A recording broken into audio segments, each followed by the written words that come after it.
Boaz को Ruth अच्छी लगी और उसने उसकी सहायता की।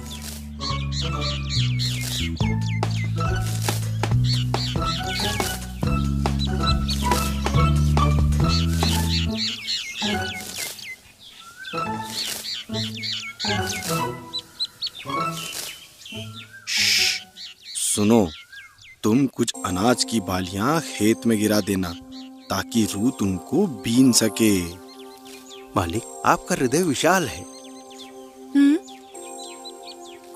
ईश्वर, मेरे प्रभु, कमजोरों के रक्षक, आपने हमारी सहायता की।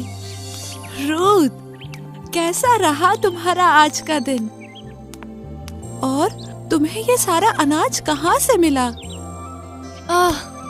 माँ, ईश्वर ने मुझे बोअज के खेतों में भेजा। वह बहुत ही दयालु है। क्या तुमने बोआज कहा? हाँ, सही कहा। उसने कहा कि वह आपका रिश्तेदार है। हाँ, वो मेरा भतीजा है। हाँ माँ, वो बहुत ही दयालु है। उसने मुझे रोटी और भुना हुआ अनाज दिया। धन्यवाद ईश्वर। हाँ माँ, उसने मुझे खेतों में अनाज बीनने की अनुमति भी दे दी है। बहुत अच्छा। माँ, कुछ अनाज हमारी पड़ोसी को भी दे दे। उन्होंने बहुत मदद की है। हाँ, वो बहुत ही दयालु स्त्री है। उन्होंने हमारी बहुत मदद की है। रूथ ने बोआज के खेतों में काम किया। दिन में वो खेतों में काम करती थी और रात में गरीबों के लिए वस्त्र सिलती थी।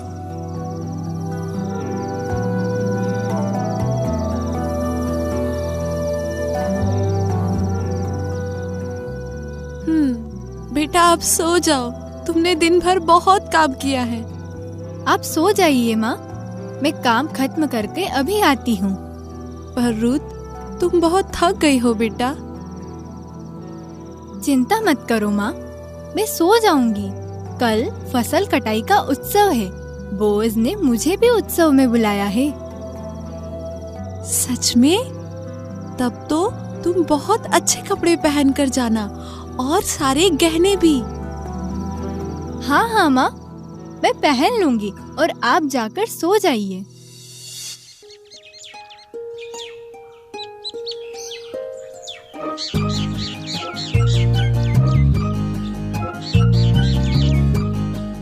इस बार कितनी अच्छी फसल हुई है मालिक। हाँ, इस साल फसल ज्यादा अच्छी हुई है। ये सब ईश्वर का आशीर्वाद है।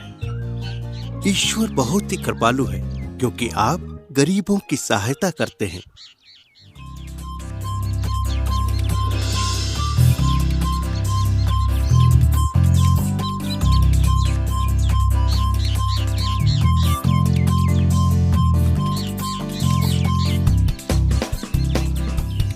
हाँ, क्या वो रूथ है? रूथ? कहाँ? मुझे तो दिखाई नहीं दे रही। अरे सामने देखो। नहीं है। हाँ, वही तो है। वो बहुत सुंदर है।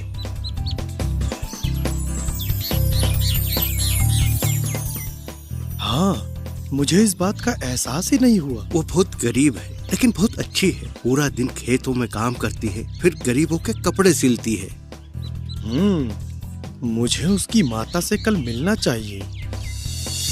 और अगले दिन बोआज नोमी के घर आया।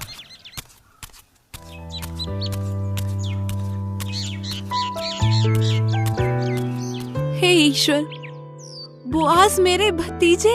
नमस्ते आंटी। तुम्हें देखकर बहुत अच्छा लग रहा है, लेकिन इस छोटे घर में तुम्हारा स्वागत कैसे करूं? ओ आंटी, घर कोई मायने नहीं रखता। आप खुश तो हैं? खुशी? मेरे पास कुछ भी नहीं। मैंने अपना सब कुछ खो दिया। मेरे पास है तो सिर्फ एक रूथ। चिंता मत करिए आंटी, मैं आपकी बेटी के बारे में ही बात करने आया हूँ। हाँ, पर रूथ के बारे में क्या? मैं आपसे बात करना चाहता हूँ। मैं रूथ से विवाह करना चाहता हूँ, यदि आपको कोई आपत्ति नहीं हो तो। हे ईश्वर, आपने मेरी प्रार्थना सुन ली। क्या कहा आपने? बोआज, मुझे खुशी होगी, पर क्या? हमारी परंपरा अनुसार मेरे भाई का पुत्र इसका अधिकारी होगा। आपके भाई का बेटा? कौन? सीकरी? हाँ, जब तक वो मना नहीं करता तुम रुत से विवाह नहीं कर सकते। हाँ, मैंने सोचा नहीं था। मुझे क्षमा करो बोआज, मैं सच में चाहती थी कि तुम रूत से विवाह करो। मुझे सोचना पड़ेगा। आप चिंता मत करिए आंटी, मैं सीकरी से बात करके कोई हल निकालता हूँ। अगले दिन बोआज ने सिकरी और गांव के मुखिया तथा अन्य लोगों को बुलवाया।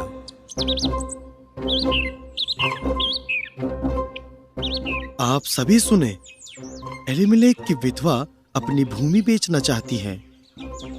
सीकरी, तुम उनके करीबी रिश्तेदार हो। अगर तुम जमीन खरीदना चाहते हो तो क्या तुम खरीदना चाहते हो? हाँ, मैं उस भूमि को खरीदना चाहता हूँ। परंतु तुम्हें उसकी बहू से विवाह करना पड़ेगा। वो मोआब की रहने वाली है और यही इस्राएल का नियम भी है। तुम भूमि खरीदोगे तो तुम्हें विवाह भी करना पड़ेगा। क्या मजाक कर रहे हो? तुम चाहते हो कि मैं बाहर के रहने वाली औरत से विवाह करूं? ये हो नहीं सकता। हाँ, यही तो मैं कह रहा हूँ। यही इस्राएल का नियम है। तुम्हें उससे विवाह करना पड़ेगा। क्या? नहीं, तो फिर मुझे वो जमीन नहीं चाहिए। क्या तुम अपना अधिकार छोड़ते हो? हाँ, मुझे उस मोआबी औरत से विवाह नहीं करना। तो तुम्हें शपथ लेनी होगी। सीकरी, तुम्हें अपनी परंपरा के अनुसार अपना अधिकार छोड़ना पड़ेगा और अपना जूता बोआज को देना होगा। ठीक है, ले लो। मैं अपना अधिकार छोड़ता हूँ और इसके प्रतीक स्वरूप अपना जूता मैं बोआज को दे देता हूँ। हम सब मिलकर आज से बोआज को नोमी की संपत्ति का अधिकारी नियुक्त करते हैं। बोआज की योजना काम आई और सीकरी ने अपना अधिकार बोआज को दे दिया। तब बोआज ने कुछ दिन पश्चात रूत से विवाह किया। मैं मूसा और इस्राएल के कानून के अनुसार तुम्हें अपनी पत्नी स्वीकार करता हूँ। मैं मरते दम तक तुम्हारे साथ रहूंगा।